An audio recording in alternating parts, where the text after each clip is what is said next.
kisah Nabiullah Adam alaihi salatu wassalam. Inilah yang kita akan kisahkan malam ini. Kisah Abul Bashar, bapak dari seluruh manusia. Ma'asyiral muslimin yang dimuliakan Allah Azza wa Jalla, kita mengacu kepada surah Al-Baqarah.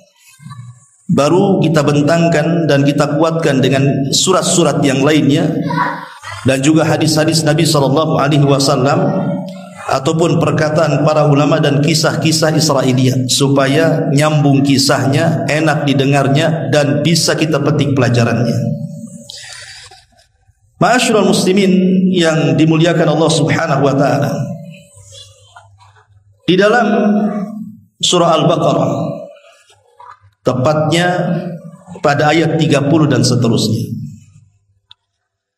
Allah Subhanahu wa taala berfirman, "Wa idz qala rabbuka lil malaikati inni ja'ilun fil ardi khalifah."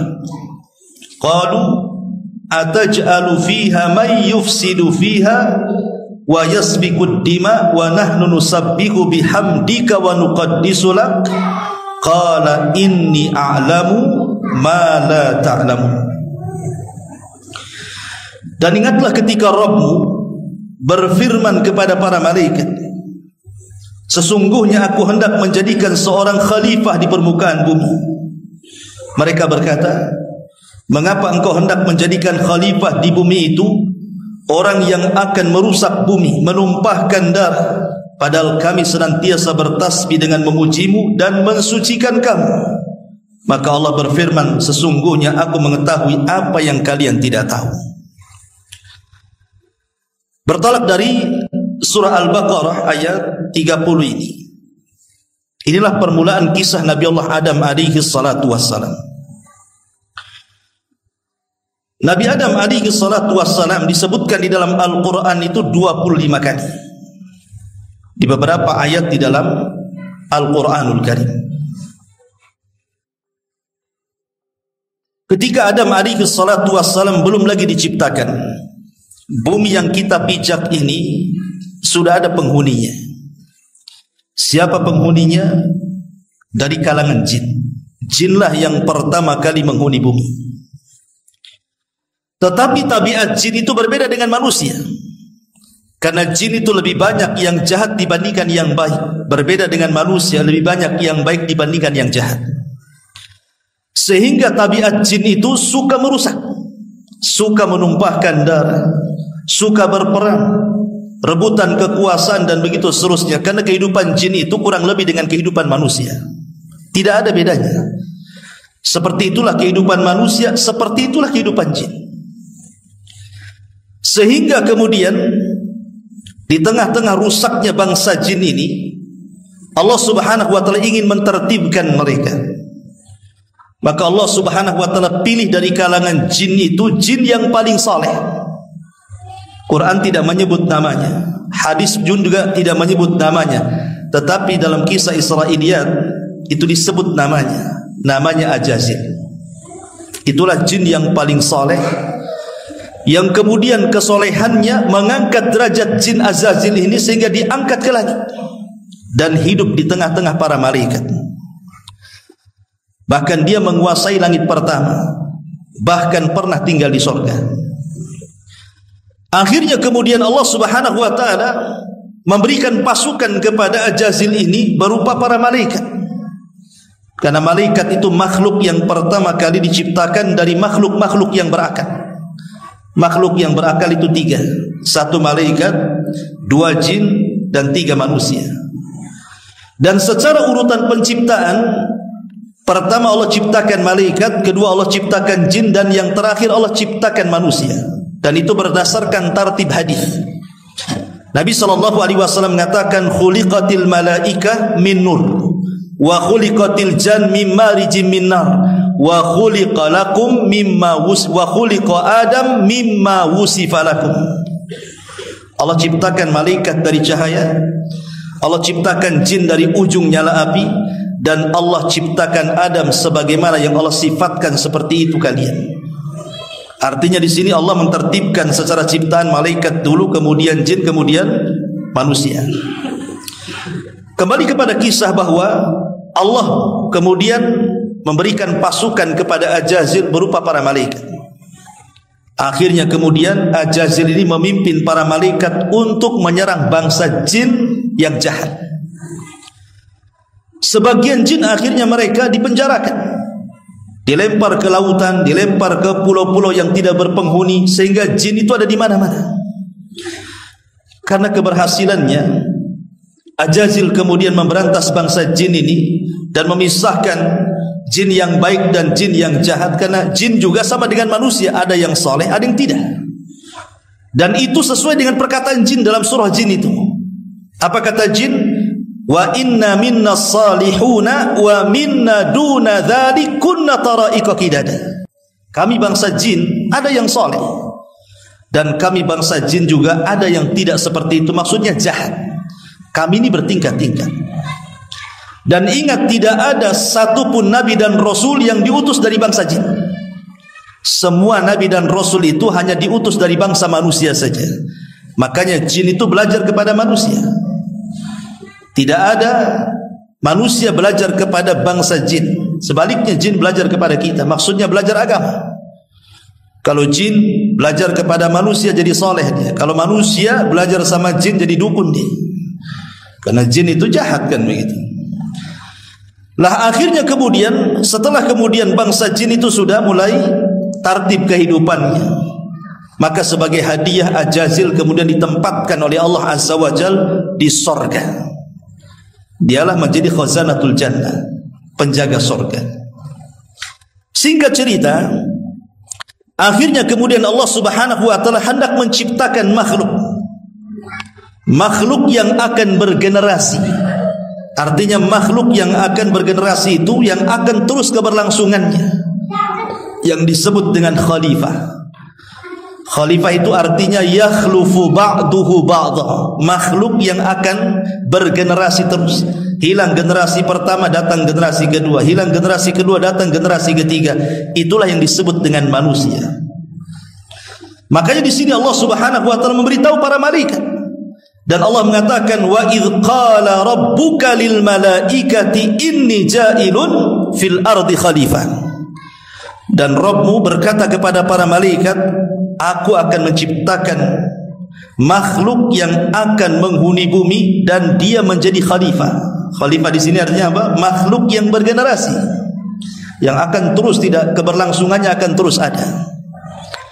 Malaikat ini berpikir, jangan-jangan Allah akan menciptakan makhluk seperti menciptakan jin. Karena jin itu kan perusak, suka menumpahkan darah, suka berperang. Jadi malaikat berpikir jangan-jangan makhluk yang akan diciptakan itu seperti mereka. Makanya kemudian malaikat mengatakan, ataj'alu fiha man yufsidu fiha wa yasfikud dima. Ya Rabb, apakah Engkau akan menciptakan makhluk yang akan merusak bumi? Apakah Engkau akan menciptakan makhluk yang akan menumpahkan darah? Lah, Adam aja belum diciptakan. Kenapa malaikat bicara seperti itu? Kan Adam belum diciptakan. Kenapa kemudian malaikat mengatakan seperti itu? Kata para ulama, ada 3 penafsiran. Penafsiran yang pertama, para malaikat mengkiaskan makhluk yang namanya Adam yang akan diciptakan beserta anak turunannya itu, dikiaskan kepada bangsa jin yang sebelumnya Allah telah ciptakan. Lihat, bangsa jin itu suka menumpahkan darah dan merusak bumi. Makanya malaikat mengkiaskan, jangan-jangan Adam seperti itu. Ini satu penafsiran. Penafsiran yang kedua, malaikat diperlihatkan bagaimana nanti Adam dan turunannya itu akan merusak. Karena apa yang dikatakan malaikat ada benarnya juga. Karena ketika Adam alaihissalam diberikan keturunan, anak-anaknya saling bunuh-membunuh. Qabil membunuh Habil, dan itu pembunuhan pertama. Tapi ada penafsiran yang ketiga, dan ini penafsiran yang wallahu a'lam mungkin agak mendekati kebenaran, bahwa malaikat itu hendak menawarkan diri. Seolah-olah malaikat ingin mengatakan, ya Rabb, tidak perlulah kau ciptakan makhluk itu. Nanti dikhawatirkan makhluk yang kau ciptakan itu akan menumpahkan darah dan merusak bumi. Biar kami sajalah yang turun ke bumi. Biar kami yang turun ke bumi. Biar bumi dan langit bergema tasbih. Tidak usah kau ciptakan makhluk itu. Kalau kau menghendaki bahwa makhluk itu diciptakan untuk bertasbih memujimu, kami saja turunkan ke bumi. Biar kami yang bertasbih, biar kami yang mensucikan dirimu, sehingga bumi aman, tidak ada maksiat, tidak ada yang menumpahkan darah, tidak ada yang merusak. Biar kami saja, langit bumi kami ibadah, katanya. Tetapi Allah subhanahu wa ta'ala katakan apa? Inni a'lamu ma la ta'lamun. Hei para malaikat, aku lebih tahu ciptaanku dibandingkan dirimu. Karena terbukti setelah Allah subhanahu wa ta'ala menciptakan Adam alaihi salatu wassalam, lahir dari anak turunan Adam itu orang-orang mulia. Lahir para nabi, lahir para rasul, lahir orang-orang baik, orang-orang soleh, para syuhada. Dan sebagian mereka jauh lebih mulia dibandingkan para malaikat. Para nabi lebih mulia dibandingkan para malaikat. Artinya ini kalimat aku lebih tahu, kalian tidak tahu. Karena setelah Adam diciptakan, sekali lagi turunannya banyak orang-orang baik, banyak para nabi dan rasul yang menandingi kesolehan para malaikat.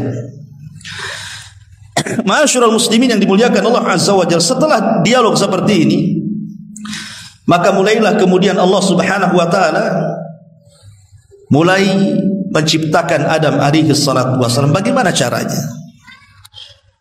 Disebutkan di dalam sebuah riwayat. Riwayat ini dijelaskan oleh ahli tafsir, salah satunya Imam Asy-Syinkiti rahimahullah dan yang lainnya mengatakan dari Abdullah bin Mas'ud radhiyallahu anhu. Jadi ketika Allah subhanahu wa ta'ala hendak memulai penciptaan itu, Allah utus malaikat Jibril. Kemana? Ke bumi. Untuk apa? Untuk mengambil tanah di bumi. Itulah bahan baku daripada Adam alaihi salam. Makanya Adam disebut Adam, diambil dari adimul ardi. Tanah yang ada di permukaan bumi itu disebut adim. Makanya adim menjadi Adam, karena tercipta dari tanah. Lah Jibril ketika hendak mengambil tanah itu, tiba-tiba bumi menolaknya. Kemudian bumi mengatakan di hadapan Jibril alaihi salatu wassalam, faqalatil ardu a'udzu billahi mink an tanqusa minni. Aku berlindung kepada Allah wahai Jibril, kalau engkau hendak mengurangi tanah yang ada di bumi ini, aku tidak akan kasih. Kenapa kemudian bumi takut? Kalau seandainya tanah diambil oleh Jibril kemudian diciptakan makhluk, karena khawatir dari makhluk ciptaannya itu atau makhluk dari bahan baku bumi itu, kemudian mereka menjadi jahat. Bahkan sebagian mereka masuk neraka. Makanya bumi menolaknya, enggak mau. Karena tidak berhasil, akhirnya Jibril pun naik lagi ke langit, melaporkan perkara ini kepada Allah Azza wa Jalla, bahwa bumi tidak mau diambil tanahnya. Akhirnya kemudian Allah subhanahu wa ta'ala mengutus Mikail. Rupanya bumi pun sama berlindung kepada Allah dari Mikail untuk mengambil tanahnya. Terakhir Allah subhanahu wa ta'ala mengutus malakul maut, malaikat pencabut nyawa. Ketika bumi mengatakan a'udzu billahi mink, aku berlindung kepada Allah dari kamu wahai malakul maut, untuk kau kurangi tanah yang ada di bumi.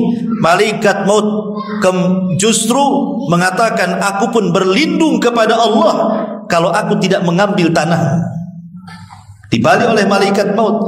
Akhirnya kemudian malaikat maut berhasil mengambil tanah itu, tentu dari berbagai macam tanah. Makanya dalam hadis Nabi SAW dari Abu Musa al-Ash'ari radhiyallahu an, Nabi SAW mengatakan, innallaha khalaqa Adam min qabdatin qabadaha min jami'il ardi. Allah ketika menciptakan Adam, diambil dari segenggam tanah, dari semua jenis tanah bumi. Faja'a banu Adam ala qadril ardi, ja'a minhumul ahmar wal abyad wal aswadu wa baina dhalik was sahlu wal hazlu wal khabithu wat tayyibu, zada fil hadits Yahya wa baina dzalika wal ikhbar fi hadits Yazid. Kemudian kata Nabi SAW, kemudian keturunannya datang dengan beragam sesuai dengan unsur tanah. Ada di antara mereka yang berkulit merah, ada di antara mereka yang berkulit hitam, ada di antara mereka yang berwarna-warna. ada yang lembut, ada yang kasar, ada yang buruk, ada yang baik, dan ada di antara itu semuanya. Jadi ketika malaikat maut mengambil tanah itu, maka malaikat maut mengambil tanah dari berbagai macam warna tanah dan dari berbagai macam sifat tanah. Jadi diambil tanah hitam sedikit, diambil tanah putih sedikit, diambil tanah merah sedikit, nanti tanah keras sedikit, tanah lembek sedikit, dan begitu seterusnya. Karena ini akan menjadi sifat manusia kelak. Makanya wajar kalau seandainya manusia itu ada yang kulitnya putih, mungkin diambil dari tanah putih, kan itu ya. Ada yang mungkin warnanya merah, diambil dari warna merah. Ada yang mungkin tanahnya kulitnya berwarna hitam, mungkin diambil dari kulit hitam, kan itu. Ada yang mungkin campuran warna, itu mungkin campuran tanahnya. Mungkin ada hitamnya, ada putihnya, ada merahnya, kan itu. Begitu juga sifatnya. Ada yang mungkin agak lunak, agak lembut, mungkin dari tanah lembut lah, kan itu. Mungkin ada yang keras kepala, keras hati, mungkin dari tanah hati. Kalau yang suka bertengkar itu diambil dari tanah sengketa mungkin. Gitu kurang lebih lah begitu. Tapi intinya bahwa akhirnya kemudian malaikat maut ini berhasil mengangkat ke langit. Setelah kemudian tanah itu sampai di langit, maka Allah Subhanahu wa taala mulai membentuk Adam alaihi salatu wassalam. Langsung Allah yang membentuknya. Inilah bedanya Adam dengan ciptaan Allah yang lainnya. Kalau ciptaan Allah yang lainnya dengan kun fayakun. Tapi Adam tidak. Adam dibentuk oleh Allah Azza wa Jalla. Laqad khalaqnal insana fi ahsani taqwim. Sungguh kami ciptakan manusia itu sebaik-baik bentuk. Tidak ada bentuk terbaik melebihi bentuk manusia. Dan Allah Subhanahu wa taala menciptakan pertama Adam itu dari wajah dulu. Makanya kenapa kita tidak boleh kemudian memukul wajah ataupun memburuk-burukan wajah orang. Karena ketika kita menampar wajah ataupun memburuk-burukan wajah orang, sama dengan memburuk-burukan yang menciptanya Allah Subhanahu wa taala. Ma'asyiral muslimin yang dimuliakan Allah Azza wa Jalla, setelah kemudian terbentuk kepalanya, kemudian tangannya, kemudian badannya, kemudian kakinya, maka Allah Subhanahu wa taala membentuk Adam itu tingginya 60 hasta. 60 hasta, satu hasta itu setengah meter. Ya, berarti kalau 60 hasta ya kurang lebih 30 meter Adam itu. Dengan lebar 7 hasta artinya 3 meter setengah kali 30 meter. Makanya kalau antum pernah ke Saudi, di situ ada sepeda Nabi Adam. Kapan-kapan ada punya sepeda itu.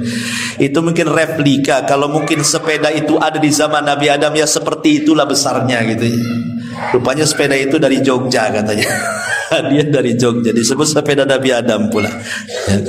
Intinya bahwa Adam alaihi salatu wassalam kemudian dibentuk oleh Allah Azza wa Jalla dengan sedemikian rupa, yang berbeda bentuknya dengan malaikat, berbeda pula dengan jin. Karena ingat, jin itu sifatnya buruk. Tidak ada jin itu yang dari segi bentuk ya, rupa, jin itu tidak seperti manusia. Jin itu buruk. Makanya ketika ada seorang peruqyah, seorang syekh meruqyah, kemudian jinnya ngomong, rupanya jin itu yang masuk ke tubuh manusia adalah jin yang paling cantik di kaumnya. Jin yang paling cantik di kaumnya itu, yang ngaku jin yang paling cantik di kaumnya, masuk ke raga orang itu. Jadi sama syekh ini diruqyah. Kemudian ketika ditanya bentuknya, dia mengatakan, aku memiliki 9 kaki katanya. Ya buat apa juga kan? Kalau ada gadis cantik kakinya 9, kira-kira mau enggak tuh? Itu namanya gurita. Itu namanya sotong bahasa gitu ya. Jadi itulah bentuk jin kayak gitu. Jin itu tidak ada yang baik, bentuknya aja jelek. Tapi manusia itu dibentuk dengan sedemikian rupa gitu ya. Makanya Allah mengatakan tadi, laqad khalaqnal insana fi ahsani taqwim. Kemudian Allah biarkan dia mengering, tidak ditiupkan ruh, dibiarkan mengering dulu. Makanya kemudian Allah Subhanahu wa taala banyak berfirman di dalam Al-Qur'anul Karim, inni khaliqun basyaran min tin fa idza sawaituhu wa nafakhtu fihi min ruhi faqa'u lahu sajidin. Sesungguhnya aku menciptakan manusia dari tanah, dibiarkan mengering. Tanah itu dibiarkan mengering, ada yang mengatakan 40 tahun, wallahu a'lam. Tidak ada riwayatnya yang jelas, dibiarkan seperti itu. Lah ketika Adam sudah terbentuk jasadnya, iblis ini yang berada di sorga dengar bahwa Allah sudah menciptakan betul-betul makhluk yang dikehendakinya. Penasaran si Ajazil ini, karena Ajazil kan berada di sorga tuh, mulai hasad dia. Karena orang hasad itu adalah berkeinginan kalau nikmat orang itu hilang dan berpindah kepada dia. Dia takut kalau seandainya makhluk itu menggantikan posisi dia di sorga. Makanya kemudian Ajazil ini keluar dari sorga, kemudian melihat-lihat jasad Adam yang belum ditiupkan ruh, terkadang dipukul keluar suara. Kemudian dia masuk dari mulutnya, kemudian keluar dari duburnya, masuk dari lubang hidungnya, keluar dari lubang mulutnya, dan begitu seterusnya. Kemudian Ajazil mengatakan, oh ini bukan makhluk kuat katanya, ini makhluk lemah. Kenapa? Karena berongga, berarti dia butuh makan, dia butuh minum, ini makhluk lemah katanya. Apa kata Ajazil? Lau sullitu alayya la uhlikanna, kalau dikuasakan kepadaku makhluk ini sudah kuhancurkan katanya. Lihat hasadnya sudah nampak, padahal belum tiupkan ruh tuh, hasad sudah nampak tuh. Makanya hasad itu penyakit pertama di langit dan penyakit pertama di bumi. Adapun hasadnya pertama kali di langit, hasadnya iblis kepada Adam. Adapun hasad itu penyakit pertama di bumi adalah hasadnya Qabil kepada Habil, sehingga terjadi pembunuhan. Jadi hasad ini bahaya, ya. Akhirnya kemudian karena iblis menganggap itu makhluk yang lemah, dia biasa saja. Tapi sudah ada hasad di hatinya. Sampai pada waktunya Allah Subhanahu wa taala mengumpulkan seluruh para malaikat. Karena di sini akan ada peristiwa yang spektakuler, peniupan ruh. Semua malaikat hadir di situ. Lah ketika kemudian semua malaikat hadir di situ, Allah Subhanahu wa taala berfirman di dalam Al-Qur'anul Karim, wa idz qala rabbuka lil malaikati usjudu li Adam fasajadu illa iblis aba wastakbara wa kana minal kafirin. Dan ingatlah ketika Rabbmu berfirman kepada para malaikat, sujudlah kalian kepada Adam. Maka semua malaikat sujud kecuali iblis. Dia enggan, dia sombong, dan termasuk makhluk yang kafir. Lah ketika Allah Subhanahu wa taala menciptakan Adam, kemudian ditiupkan ruh itu belum sampai di perut, baru sampai di tenggorokan ruhnya. Tiba-tiba Adam bersin, kacih gitu ya, bersin, baru sampai di tenggorokan. Ketika Adam bersin, maka Allah Subhanahu wa taala ajarkan, "Qul ya Adam alhamdulillah." Katakan wahai Adam, alhamdulillah. Dan ini jadi syariat kita. Anda kalau bersin jangan diam saja, tapi ucapkan alhamdulillah. Maka malaikat yang mendengar ketika Adam alaihi salatu wassalam mengucapkan alhamdulillah, semua malaikat mengatakan apa? Yarhamuka rabbuka ya Adam. Semoga Allah merahmati engkau wahai Adam. Makanya sunnah bagi kita, kalau ada orang yang bersin dan dia mengucapkan alhamdulillah, jangan diam saja, kita katakan yarhamukallah, semoga Allah merahmati kamu. Itu doa, ya. Maka orang yang bersin mendoakan balik, ya, yarhamukallah. Kemudian kita doakan balik kepada yang mendoakan kita. Ma'asyiral muslimin yang dimuliakan Allah Subhanahu wa taala. Lah ketika kemudian ruhnya sudah mulai ke perutnya, mulai Adam merasakan lapar. Sementara di hadapan Adam itu ada pohon yang banyak buahnya.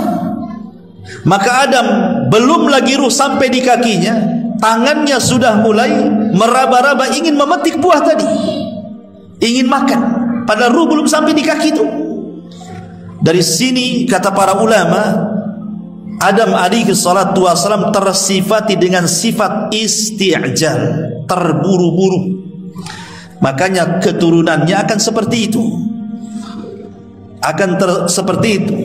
Inna khalaqnal insana fi ajal. Manusia itu kami ciptakan dalam kondisi tergesa-gesa, terburu-buru. Itulah sifat kita akhirnya kan. Karena Adam seperti itu, jadi turunannya seperti itu. Suka terburu-buru, ya, tidak mau santai, padahal terburu-buru itu bagian daripada syaitan. Kata Nabi SAW, al-isti'jalu minas syaitan. Terburu-buru itu dari syaitan. lah ketika betul-betul ruh sudah sampai di kaki, Adam alaihi salatu wassalam, maka Allah subhanahu wa ta'ala perintahkan kepada Adam, idhab ila haula'in nafar, pergi kau kepada para malaikat itu, katanya, ucapkan salam kepada mereka dan dengar kira-kira apa jawabannya. Maka Adam pun menghadap para malaikat dan mengucapkan salam, assalamu alaikum. Maka para malaikat menjawab, waalaikumsalam warahmatullahi wabarakatuh. Maka Allah mengatakan, ya Adam, itulah bentuk penghormatanmu dan penghormatan seluruh keturunan. Jadi kalau kita menghormati orang, maka kita ucapkan salam. Lah ketika kemudian semata-mata ruh itu masuk ke raga Adam, maka Allah subhanahu wa ta'ala katakan, fa idza sawaituhu wa nafakhtu fihi min ruhi faqa'u lahu sajidin. Allah mengatakan, apabila sudah kusempurnakan ciptaan Adam, semata-mata ruh sudah masuk ke jasad Adam, hei para malaikat, sujud kalian kepada Adam. Jadi perintah Allah, semata-mata ruh itu masuk ke dalam jasad Adam, maka semua malaikat harus sujud. Dari sini kita tahu bahwa malaikat sujud itu kepada siapa? Bukan kepada raganya Adam, tetapi kepada ruhnya Adam. Kenapa? Karena Allah subhanahu wa ta'ala mengatakan, min ruhi, dari ruhku. Makhluk apabila diidofahkan, dinasabkan kepada Allah, maka makhluk itu punya kemuliaan. Contoh, Ka'bah disebut Baitullah, rumahnya Allah. Ketika rumah itu dinasabkan kepada Allah, berarti punya kemuliaan. Atau contoh mujizat Nabi Saleh, naqatullah, untanya Allah. Berarti unta itu memiliki kemuliaan di antara unta-unta yang lainnya. Kenapa? Karena dinasabkan kepada Allah. Termasuk ruh Adam. Min ruhi, dari ruhku, artinya ruhnya Adam dinasabkan kepada Allah. Berarti ruh itu punya kemuliaan. Jadi ketika malaikat itu sujud, bukan sujud kepada raga Adam, tapi sujud kepada ruh yang merupakan kemuliaan karena dinasabkan kepada Allah subhanahu wa ta'ala. Dari sini kita tahu bahwa raga tanpa ruh tidak akan mulia. Tapi kalau raga ada ruhnya, dipastikan dia mulia. Contoh presiden. Presiden kalau masih ada ruhnya, masih bisa berjalan, bisa bicara, bisa mendengar, bisa melihat, bisa berfikir, dihormati dia. Coba dicabut ruh presiden, jadi bangkai dia, terbujur kaku, diusung keranda, dimasukkan ke lubang yang 1 kali 1,5 meter. Siapa yang memuliakan? Sudah jadi nggak ada ruhnya. Jadi manusia itu mulia karena ada ruhnya. Kalau tidak ada ruhnya, tidak akan mulia manusia itu. Coba saja orang yang dihormati di Batam ini siapa? Ketika mati jangan dikubur, letakkan di jalan raya 4 hari saja. Sampai dia busuk, siapa yang mendekati dia? Nggak ada yang berani. Nggak ada. Lihat Abu Lahab. Abu Lahab itu ketika dia meninggal, dia sedang safar, sakit kemudian meninggal. Tidak ada yang menguburkan sampai jasadnya bau busuk. Akhirnya menguburkannya dengan cara apa? Dilempari batu. Akhirnya numpuk batunya. Itulah kuburannya Abu Lahab itu. Karena jasad ini kalau sudah tidak ada ruhnya, tidak ada kemuliaan di dalamnya. Jadi malaikat itu sujud kepada Adam, itu maksudnya sujud kepada ruh yang dimasukkan ke dalam Adam. Itu satu penafsiran. Ada yang mengatakan bahwa sujudnya malaikat kepada Adam itu karena Adam dijadikan kiblat oleh para malaikat. Sama dengan kita sujud ke Ka'bah, karena Ka'bah itu jadikan kiblat, bukan kita menyembah Ka'bah. Ada juga yang mengatakan seperti itu. Tapi yang jelas bahwa sujudnya malaikat kepada Adam bukan sujud ibadah, tapi sujud penghormatan. Karena sujud ibadah tidak boleh diberikan kecuali kepada Allah. La tasjudu lisyamsi wala lil qamar wasjudu lilladzi khalaqahunna in kuntum iyyahu ta'budun. Jangan kalian sujud kepada matahari dan bulan, tapi sujudlah kepada zat yang menciptakan keduanya kalau kalian benar-benar beribadah kepada Allah. Sujud ibadah tidak boleh diberikan kecuali kepada Allah. Lalu maksudnya sujud apa di sini? Sujud penghormatan. Kalau tentara menghormati dengan cara seperti ini, maka malaikat menghormati Adam dengan cara sujud. Itu maksudnya. Masalahnya iblis itu ada di tengah-tengah malaikat. Ajazil itu ada di tengah-tengah malaikat. Ketika semua malaikat sujud, Ajazil pula tak mau sujud. Makanya kemudian Allah Subhanahu wa taala panggil Ajazil ini yang kelak akan jadi iblis. Allah mengatakan kepada Ajazil ini, "Ma mana'aka alla tasjuda id amartu." Apa yang mencegah kamu untuk sujud ketika aku memerintahkan engkau sujud? Apa kata Ajazil? Ana khairum minhu, khalaqtani min nar wa khalaqtahu min tin. Ya Rabb, aku lebih baik dibandingkan Adam. Kenapa? Karena aku tercipta dari api, sementara kau ciptakan Adam dari tanah. Maksudnya apa iblis ini ngomong begini? Ajazil ini ngomong begini. Maksudnya begini, Ajazil ini yang kelak akan jadi iblis ini, dia menganggap bahwa posisi dia itu lebih mendekati malaikat dibandingkan Adam dengan malaikat. Kenapa? Karena malaikat tercipta dari cahaya, aku tercipta dari api. Api dengan cahaya mendekati, ya kan? Api dengan cahaya kan mendekati kan, karena dari api itu keluar cahaya. Lalu sementara tanah dengan cahaya mana bisa, nggak ada dekat-dekatnya pun tidak. Jadi seolah-olah Ajazil ini mengatakan aku lebih dekat dengan malaikat, berarti aku lebih mulia dibandingkan Adam yang kau ciptakan dari tanah. Makanya dia dengan sombongnya mengatakan seperti itu. Itu tidak terkeluar kecuali orang yang sombong. Dari sini ada faedah, jangan pernah mengucapkan kalimat ana kalau dalam rangka menyombongkan diri. Kalimat ana itu kalimat saya. Kalau bukan karena saya, ya, ini semua karena saya, ini semua kalau nggak ada saya, itu hati-hati. Ini kalimat iblis. Karena iblis memulai dengan kalimat saya. Saya lebih baik dibandingkan Adam. Makanya kalimat ananiyah, akuisme, kalimat saya, dalam tempo-tempo tertentu kalau dalam rangka menyombongkan dirinya, maka itu kalimat iblis. Bukan hanya kalimat iblis, ana juga kalimat Fir'aun, kalimat Namrud, dan kalimat Qarun. Ingat ketika Qarun mengatakan, ketika datang para pemungut zakat kepada Qarun, apa kata Qarun? Dia mengatakan, enak saja Musa itu, katanya, datang menyuruh orang untuk mengambil zakat saya, padahal kekayaan saya ini aku yang dapat, katanya. Dia mengatakan, innama utituhu min ilmin indi. Ini kekayaan aku yang dapat, saya yang dapat. Ini karena kecerdasanku, kata Qarun. Bukan karena dari Allah, ini karena kecerdasanku. Kalimat saya ini bahaya. Ataupun Fir'aun mengatakan, ana rabbukumul a'la, saya Rabb kalian yang paling tinggi. Atau Namrud mengatakan, ana uhyi wa umit, saya bisa menghidupkan dan mematikan, katanya.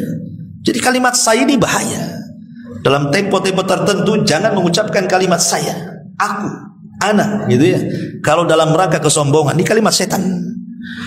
Makanya dia mengatakan, saya lebih baik dibandingkan Adam. Adam tercipta dari tanah, aku loh tercipta dari api. Ketika dia mengatakan seperti itu, maka Allah Subhanahu wa taala murka. Kemudian Allah Subhanahu wa taala mengatakan, fakhruj innaka rajim. Keluar kau iblis, engkau makhluk yang terkutuk. Sejak itulah Ajazil tidak lagi disebut Ajazil, dia berubah menjadi iblis. Disebut iblis itu karena makhluk yang putus asa dari rahmat Allah. Itu disebut iblis. Berubah dia jadi iblis tuh. Bayangkan, jin yang paling soleh menjadi jin yang paling jahat. Dari sini ada faedah bahwa kesolehan itu harus dijaga. Kesolehan itu harus dijaga. Lihat, Ajazil ini jin yang paling soleh. Karena saking solehnya Allah hadiahi dia tinggal di sorga. Tapi belakangan menjadi jin yang paling jahat dan menjadi iblis. Kalau kita tidak mempertahankan kesolehan, jangan-jangan kita jadi iblis pula. Karena amal itu ditentukan bukan awalnya, tapi akhirnya. Kata Rasul, innal a'mal bi khawatimiha. Amal itu ditentukan akhirnya. Betapa banyak awalnya soleh, akhirnya pula jadi jahat. Seperti iblis. Ya. Ma'asyiral muslimin yang dimuliakan Allah Subhanahu wa taala, para malaikat ini ketika Adam sudah diciptakan, pada awalnya kan malaikat ini menganggap bahwa makhluk itu akan menjadi perusak, penumpah darah. Tapi kenyataannya tidak demikian. Justru Allah Subhanahu wa taala ingin membuktikan ciptaannya jauh lebih mulia dibandingkan para malaikat setelah tercipta Adam. Dengan cara apa? Dengan cara Allah ajarkan pengetahuan.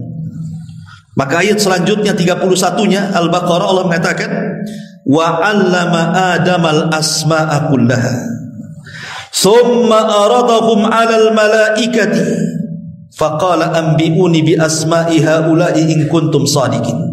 Qalu subhanaka la ilma lana illa ma 'allamtana innaka antal alimul hakim. Dan dia mengajarkan kepada Adam nama-nama benda-benda seluruhnya. Kemudian dia mengemukakan kepada para malaikat. Lalu Allah berfirman, sebutkanlah kepadaku nama-nama benda-benda jika kalian memang benar-benar orang-orang yang mengetahui. Maka malaikat mengatakan, Maha suci Engkau ya Rabb, tidak ada yang kami ketahui selain apa yang Kau ajarkan kepada kami. Sesungguhnya Engkaulah yang Maha mengetahui lagi Maha bijaksana. Sebagian ahli tafsir mengatakan, apa yang dimaksud Allah mengajarkan pengetahuan kepada Adam itu? Sebagian ahli tafsir mengatakan bahwa maksudnya Allah mengajarkan bahasa kepada Adam, di mana Adam itu akan paham dengan bahasa seluruh anak turunannya. Jadi kalau seandainya Allah takdirkan Adam hidup di zaman sekarang, ketemu orang Jawa, Adam bisa bahasa Jawa. Ketemu orang Padang, Adam bisa bahasa Padang. Ketemu orang Alor, Adam bisa bahasa Alor. Ketemu orang Inggris, dia bisa bahasa Inggris. Ketemu dengan orang Rusia, bisa bahasa Rusia. Ketemu dengan orang pedalaman, dia bisa tuh bahasa pedalaman itu. Ya, itu maksudnya Allah mengajarkan kepada Adam pengetahuan itu, maksudnya pengetahuan bahasa, di mana Adam akan paham seluruh bahasa anak turunannya sejak diciptakan sampai kiamat dibangkitkan. Dan orang yang menguasai bahasa, maka dia akan menguasai semuanya. Ya, lihat Bung Karno itu kan banyak tuh bahasa yang dikuasai itu. Makanya dia diplomasi yang luar biasa, orator, bahasa banyak dia tahu. Tapi Bung Karno beda dengan Adam. Adam semua tahu bahasa. Bahasa apa aja dia tahu. Dan itu tidak dimiliki para malaikat yang seperti ini. Ya. Makanya kemudian ketika Allah Subhanahu wa taala mengetes para malaikat dengan ilmu yang telah Allah anugerahkan kepada Adam, malaikat tidak sanggup. Dan mereka meminta uzur kepada Allah Subhanahu wa taala dan mengatakan, la ilma lana illa ma 'allamtana. Ya Rabb, kami tidak punya pengetahuan kecuali yang Kau ajarkan saja kepada kami, katanya.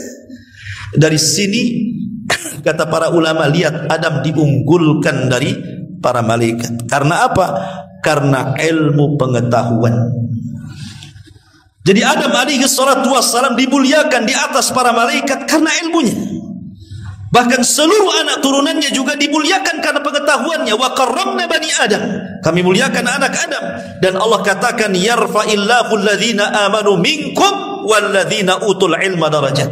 Kami angkat derajat orang-orang yang berilmu di antara kalian, dan kami angkat derajat orang-orang yang beriman di antara kalian, dan kami angkat derajat orang-orang yang berilmu di antara kalian beberapa derajat, kata Allah.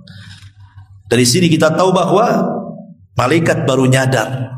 Yang awalnya mengatakan janganlah Kau ciptakan makhluk yang akan menumpahkan darah, merusak bumi. Rupanya makhluk itu jauh lebih mulia dibandingkan mereka, para malaikat.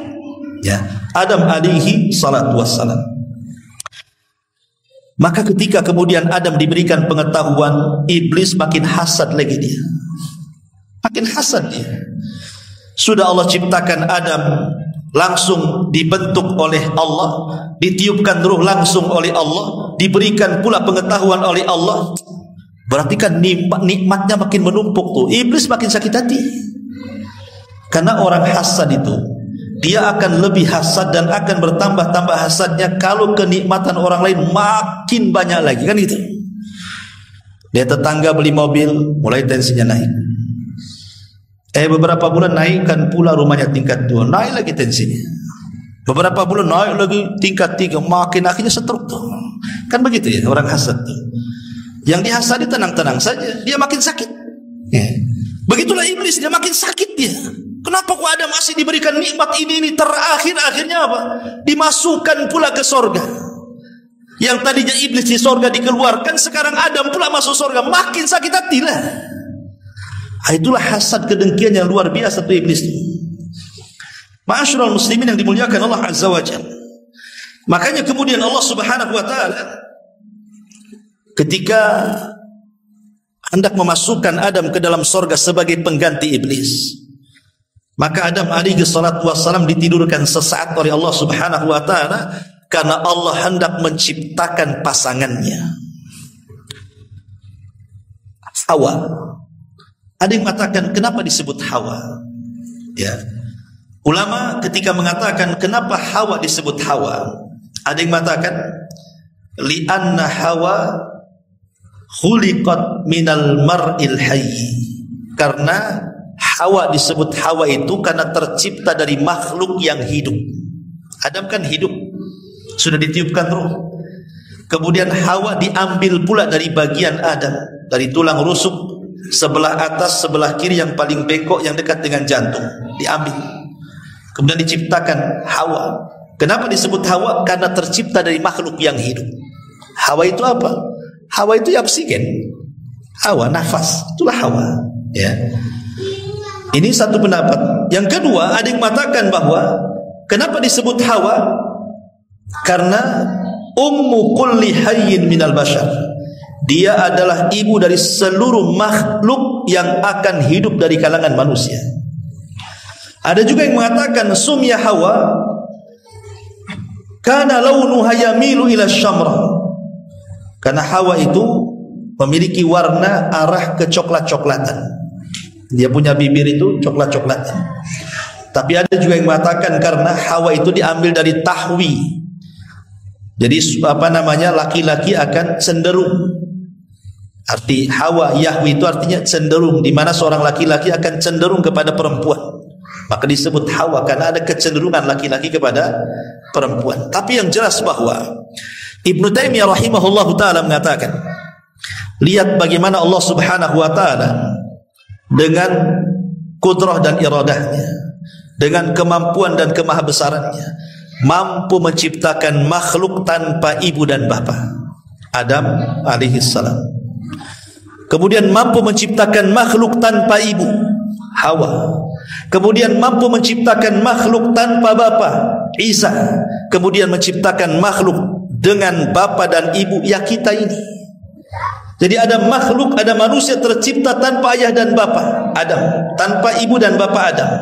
Ada makhluk, manusia maksudnya tercipta tanpa ayah, Isa.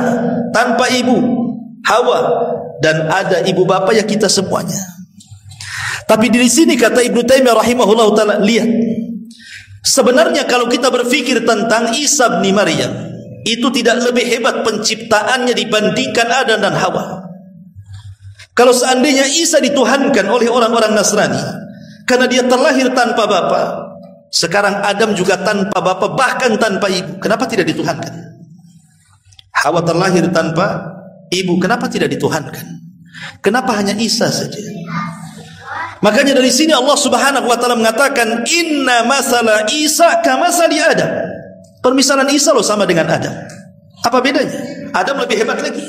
Harusnya kalau mereka menuhankan Isa, tuhankan juga Adam. Tapi mereka tidak menuhankan Adam dan menganggap Adam nabi. Sebagaimana kalian menganggap Adam nabi, harusnya Anda juga menganggap Isa juga nabi. Ma'asyiral muslimin yang dimuliakan Allah Azza wa Jalla. Intinya bahwa Adam tercipta saat Hawa tercipta saat Adam sedang tertidur.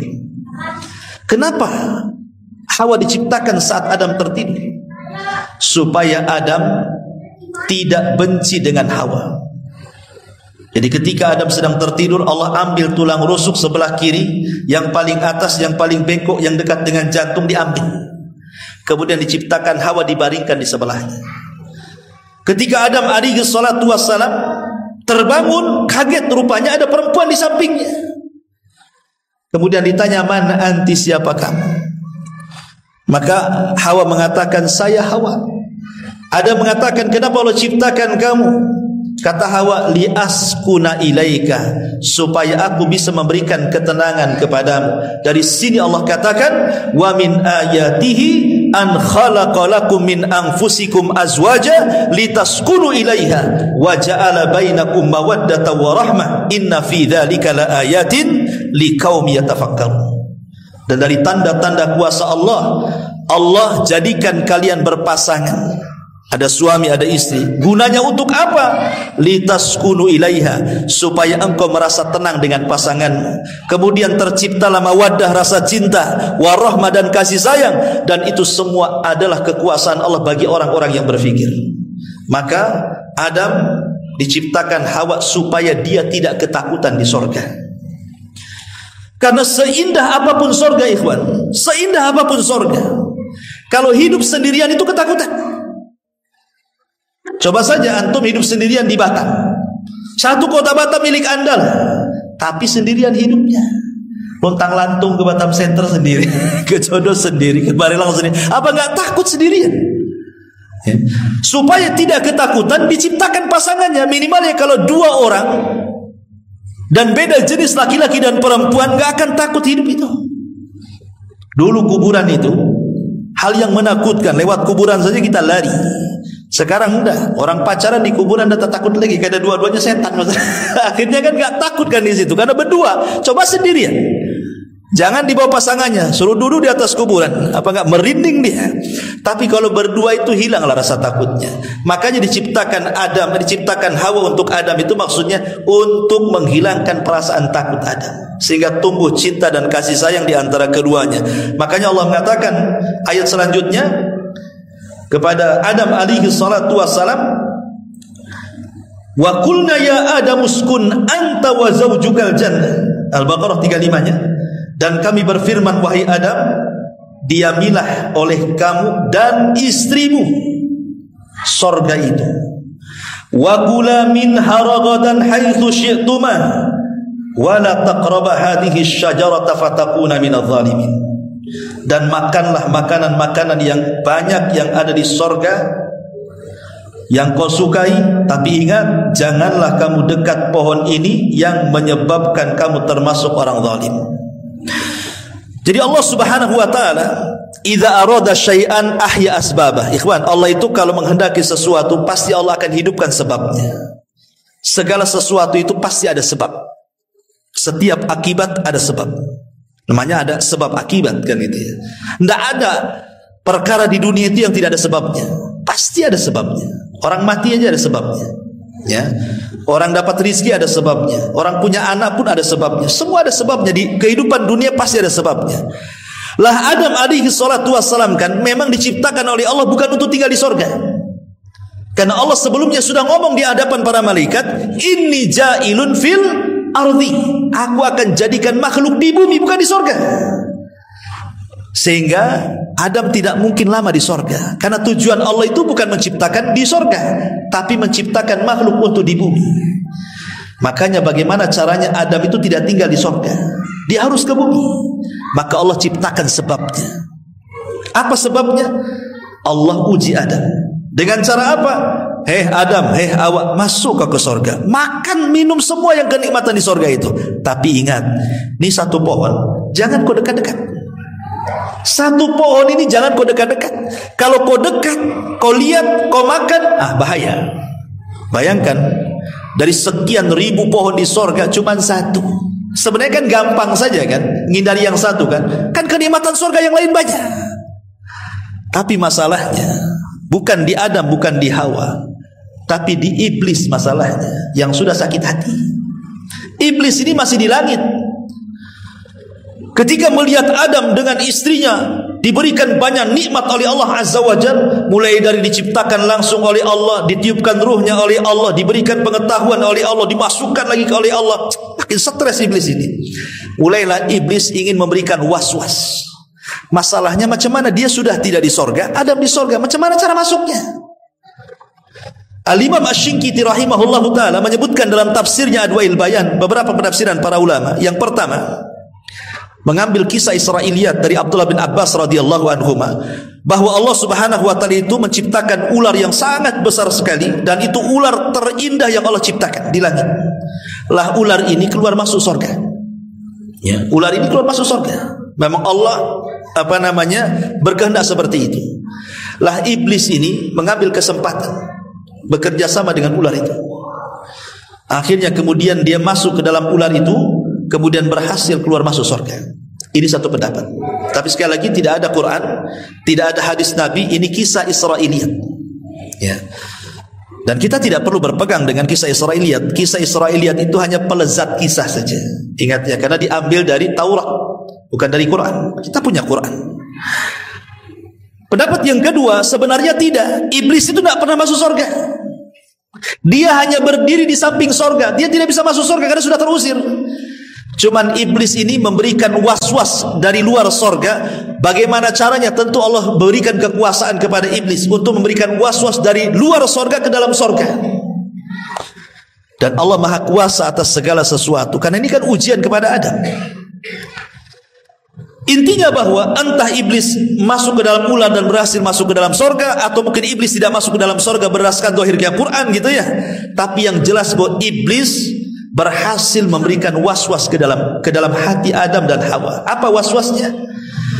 Iblis mengatakan kepada Adam, "Ya Adam, kenapa Allah larang dekat-dekat pohon larangan itu?" Sebenarnya karena dua perkara. Dan itu disebutkan dalam Quran, "Antakuna malakaini au takuna minal khalidin." Karena kalau engkau makan buah itu, engkau jadi malaikat atau engkau jadi orang yang kekal. Jadi Adam melihat dua perkara ini, oh enak juga jadi malaikat, ataupun kekal di sorga dengan penuh dengan kenikmatan. Dari situlah dia penasaran, tapi tidak tergoda sama sekali. Tapi was-was sudah masuk. Dan ini senjata iblis yang paling kuat. Iblis itu kalau ngajak kita maksiat, tidak mungkin didorongnya kita zina kamu, minum khamar kamu, ayo kita ke diskotik, ayo kita berbuat maksiat. Tidak. Iblis itu tidak pernah nyeret kita, dorong kita, narik tangan kita, ndak. Iblis itu kalau nyuruh maksiat, dia cukup ngasih was-was saja. Sana enak, sana. Apain kau di sini malam-malam? Ya, dingin-dingin, sana. Itu aja iblis itu. Dia ndak mungkin narik tangan kita. Enggak, bukan kayak gitu dia. Dia cukup ngasih was-was saja. Apain kau temenung di sini? Bagus kau berangkat ke Nagoya sana. Gitu aja dia. Tapi walaupun hanya itu, was-was itu, orang bisa bergerak maksiat loh ya. Itu hebatnya iblis tuh. Tapi Adam tidak bergeming dengan was-was itu. Akhirnya iblis karena putus asa tidak bisa menggoda Adam, dia cari trik yang kedua. Ingat, iblis itu banyak langkahnya. Namanya setan itu banyak langkah. Makanya Allah Subhanahu wa taala mengatakan apa? Wala tattabi'u khutuwati syaitan. Jangan kalian mengikuti langkah-langkah setan. Setan itu banyak langkahnya. Ketika dengan cara was-was tidak bisa, akhirnya apa? Dia menggunakan qasam. Qasam itu apa? Sumpah.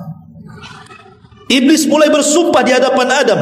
Wa qasamahuma inni lakuma laminan nasin. Hei Adam, demi Allah, kata iblis, demi Allah, kalau engkau makan buah larangan itu, kalau engkau dekat-dekat pohon itu, maka engkau akan jadi malaikat atau engkau pasti akan kekal. Wah, was-was meningkat jadi sumpah. Iblis bersumpah di alam para malaikat, di surga lagi. Dan ketika itu tidak ada makhluk yang bersumpah untuk kedustaan.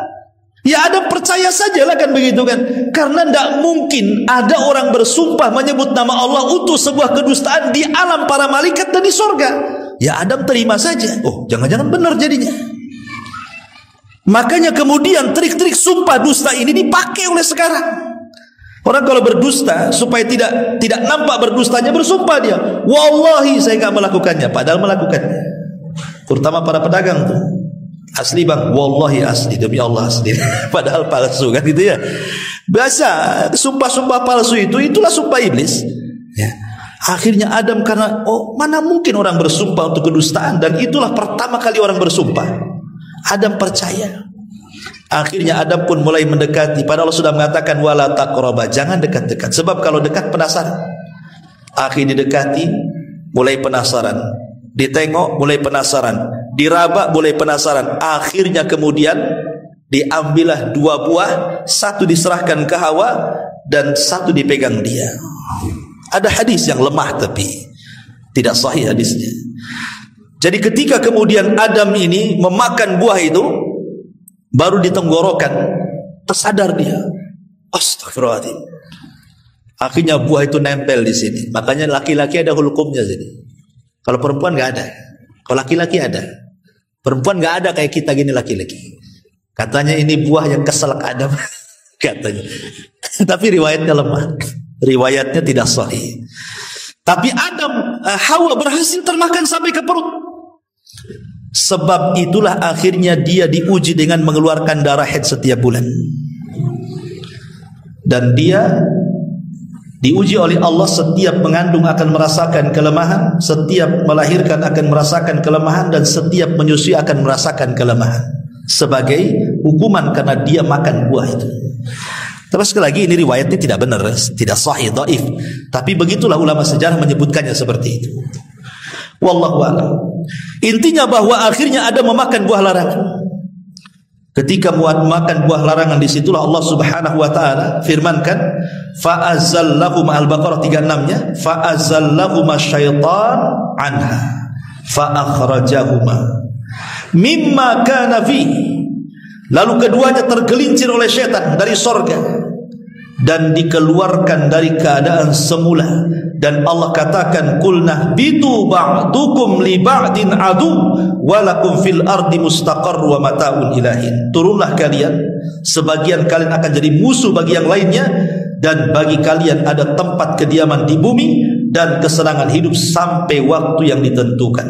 Jadi ketika Adam memakan buah itu, tiba-tiba pakaiannya hilang. Ingat, pakaian surga itu semua sutra. Dan dalam satu hari penduduk surga itu akan berganti pakaian sampai 70 kali pakaian. Jadi penduduk surga itu sutranya itu setiap harinya itu bisa menggunakan 70 pakaian. Pakaian maksudnya dari sutra. Ya, cabut satu ada lagi, cabut satu ada lagi, cabut satu ada lagi, kan begitu ya. Nah, itulah pakaian di surga, semua sutra. Makanya laki-laki diharapkan di dunia menggunakan sutra. Karena itu pakaian ahli surga. Sebagaimana laki-laki diharamkan untuk minum khamr, karena khamrlah minuman di surga. Siapa yang mabuk di dunia, dia tidak akan mabuk di akhirat, kata Nabi. Begitu juga emas bagi laki-laki. Siapa yang menggunakan emas di dunia, maka dia tidak akan menggunakan emas di akhirat, kecuali bertobat kepada Allah Subhanahu wa taala. Jadi ada pakaian-pakaian yang menyerupai penduduk surga itu tidak boleh dipakai di dunia, seperti sutra, emas gitu ya, khamr. Itu semua adalah kekhususan surga. Tapi bagi perempuan dibolehkan, wallahu a'lam. Intinya bahwa ketika ada memakan buah itu, auratnya tampak, pakaiannya hilang. Dan ini difirmankan oleh Allah Subhanahu wa taala, fadallahuma bighurur falamma dhaqa asy-syajarata badat lahuma sawatuhuma wa tafiqa yakhsifani alaihima min waraqil jannah. Lalu setan membujuk mereka dengan tipu daya. Ketika mereka mencicipi buah pohon itu, tampaklah oleh mereka auratnya, maka mulailah mereka menutupinya dengan daun-daun sorga. Jadi Adam tiba-tiba telanjang, Hawa tiba-tiba telanjang. Malulah Adam dengan Hawa saling melihat. Akhirnya yang satu lari ke arah sana, satu lari ke arah sana, saling bersembunyi, tidak mau ketemu. Tapi di sorga itu semua bicara. Dan Allah mengatakan, mau pergi kemana kau Adam? Kemanapun penduduk sorga itu, makhluk yang ada di sorga melihat, maka dia malu, makanya dia ambil dedaunan sorga, ditutupinya gitu.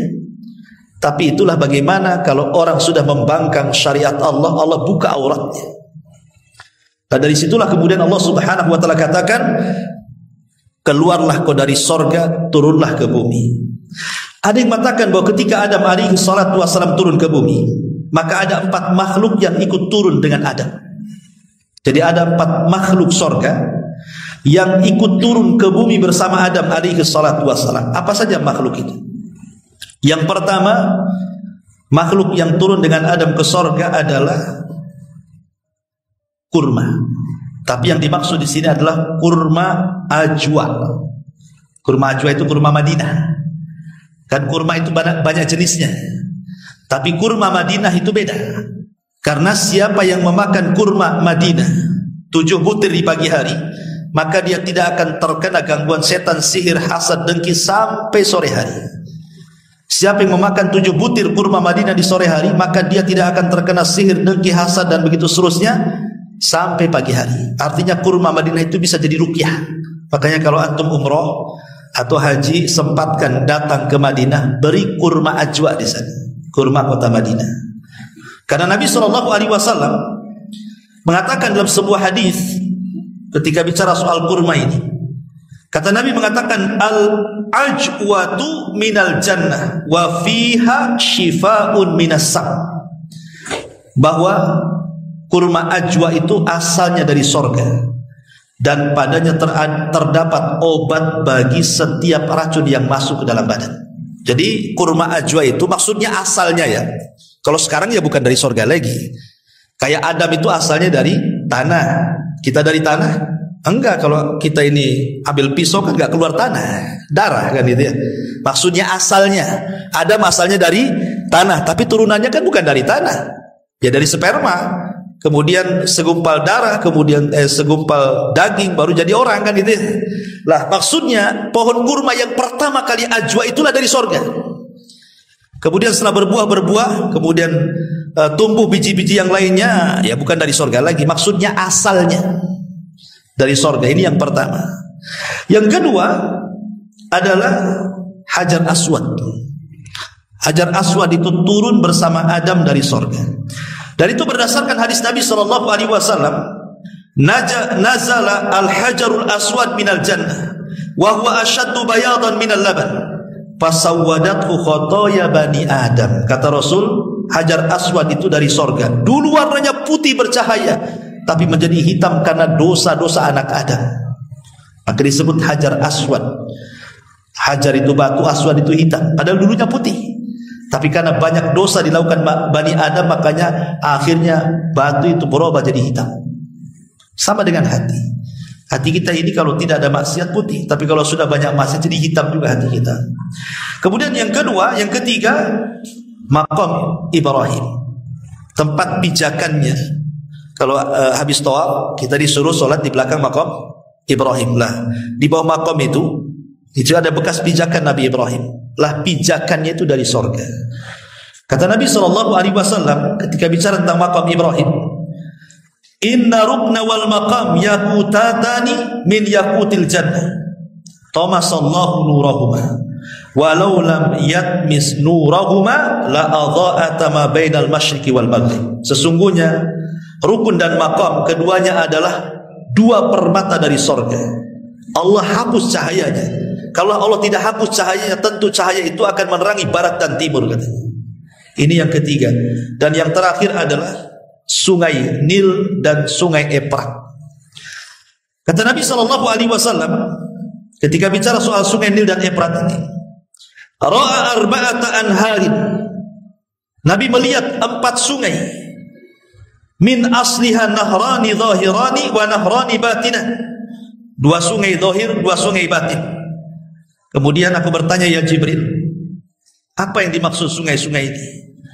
Maka Jibril mengatakan, amma nahranil batinan, adapun 2 sungai yang batin yang tersembunyi, itulah sungai-sungai di sorga.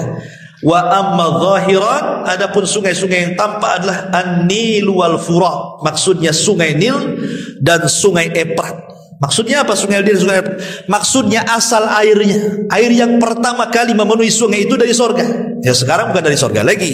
Maksudnya permulaannya. Ya, itulah dari sorga. Inilah makhluk yang turun bersama Adam. Pertanyaannya, Adam turun di mana?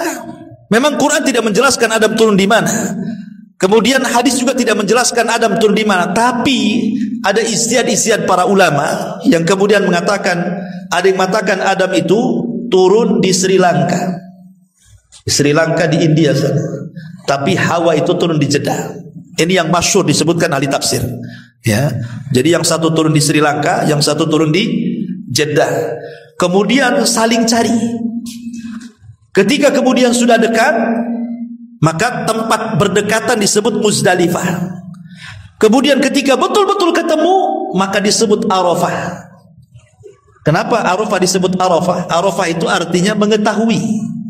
Ya, berarti Adam mengetahui Hawa mengetahui Adam, maka tempatnya disebut Arafah. Makanya ada istilah padang Arafah. Itulah tempat pertemuan Adam dengan Hawa di situ, di Arafah. Disebut Arafah. Ya. Ma'asyiral muslimin yang dimuliakan Allah, lah ketika kemudian Adam bertemu, disitulah Allah Subhanahu wa taala kemudian datang menemui Adam. Kemudian Allah Subhanahu wa taala mengajarkan kalimat taubat. Apa kalimat yang diajarkan Allah kepada Adam? Rabbana zalamna anfusana wa illam taghfir lana wa tarhamna lanakunanna minal khasirin. Inilah kalimat pertama yang diucapkan Adam di dunia. Inilah ucapan pertama. Adam belum bicara. Inilah kalimat pertama yang ada di dunia. Rabbana zalamna anfusana. Ya Rabb kami telah mendolimi diri-diri kami. Fa illam taghfir lana, jika engkau tidak mengampuni kami, wa tarhamna, dan tidak memberikan kasihan kepada kami, lanakunanna minal khasirin, tentu kami termasuk orang-orang yang rugi. Ketika Adam diajari kalimat taubat oleh Allah, dan inilah kalimat yang diucapkan pertama Adam, maka Allah mengatakan fataba alaihi, Allah pun terima taubatnya Adam. Innahu kana tawwabur rahim, karena Allah zat yang maha penerima taubat. Tapi iblis, ada yang mengatakan iblis diturunkan di lautan. Makanya istana iblis itu ada di lautan. Sebagaimana hadis yang sahih, bahwa iblis itu punya istana di lautan. Dari istana itulah iblis menyebarkan orang-orangnya, pasukan-pasukannya untuk ke daratan menggoda anak-anak Adam. Ada yang berhasil menggoda orang yang sholat tidak sholat, orang yang puasa tidak puasa, dan begitu seterusnya. Tapi tidak bangga bagi iblis. Iblis hanya bangga ketika ada anak buahnya berhasil menceraikan suami istri, langsung bangkit, diambil piala, diletakkan di kepalanya, anta, engkau adalah pasukan terelitku, katanya. Kenapa? Karena kalau orang sholat tidak sholat, dosanya untuk dia saja, korbannya satu. Orang puasa tidak puasa, korbannya satu. Tapi kalau orang bercerai, itu korbannya banyak. Pertama istri jadi korban, suami jadi korban, anak-anak pula jadi korban. Akhirnya istrinya kawin lagi, suaminya tidak mengakui anaknya. Suaminya kawin lagi, istrinya tidak mengakui anaknya. Iblis datang, nak, ibu bapakmu tidak mengakui kamu, kau jadi anak angkat aku aja. Jadi anak angkat iblis. Itulah kasihan orang-orang yang bercerai itu, korban semuanya. Ya. Jadi dari sini ma'asyiral muslimin yang dimuliakan Allah Azza wa Jalla, akhirnya Adam pun tobat. Ketika sudah tidak punya dosa lagi, maka dia kemudian bergerak kemana? Bergerak ke tanah haram. Makanya dalam manasik haji, kalau kita sedang berada di padang Arafah, karena al-hajjul Arafah, ingat haji itu ditentukan dengan wukuf di Arafah. Maka siapa yang berdoa seperti doa Nabi Adam, Rabbana zalamna anfusana wa illam taghfir lana wa tarhamna lanakunanna minal khasirin, dan dia betul-betul ikhlas, maka dia pulang dari haji seperti bayi yang dilahirkan oleh ibunya, tidak punya dosa lagi, seperti Adam, tidak punya dosa. Maka dia masuk ke haram. Kemudian di situ malaikat membangun Ka'bah. Ingat, Ka'bah yang pertama bangun siapa? Malaikat. Maka mulailah Adam kemudian beribadah. Itulah tanah pertama Allah diibadahi di permukaan bumi. Sebelum ada tanah tempat ibadah, disitulah tempat ibadah. Jadi Mekah itu adalah tanah yang pertama kali diibadahi Allah di situ. Itulah Adam dengan Hawa beribadah di situ. Ma'asyiral muslimin yang dimuliakan Allah Azza wa Jalla, dari sinilah Allah Subhanahu wa taala perintahkan Adam untuk menggauli Hawa. Karena Allah sudah katakan bahwa dia akan menjadi makhluk yang bergenerasi. Harus ada generasi, dan itu harus kawin. Makanya kemudian Adam diilhamkan untuk menggauli Hawa. Dari sinilah kemudian Hawa Allah takdirkan hamil sampai 20 kali. Dan setiap hamil selalu kembar. Sehingga akhirnya Adam punya anak 40. Ya, dan setiap kembar pasti laki-laki dan perempuan, laki-laki dan perempuan. Jadi 20 anak laki-laki dan 20 anak perempuan.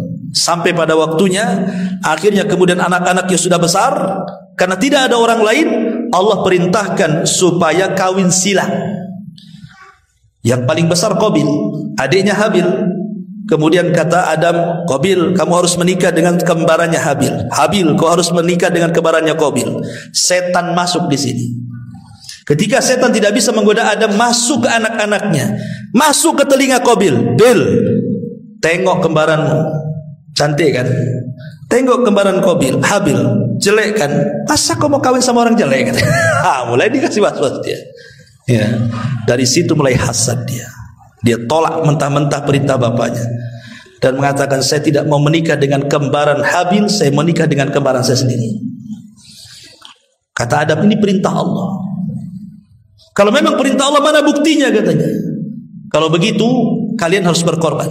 Siapa yang diterima korbannya, maka dia berhak memilih pasangannya.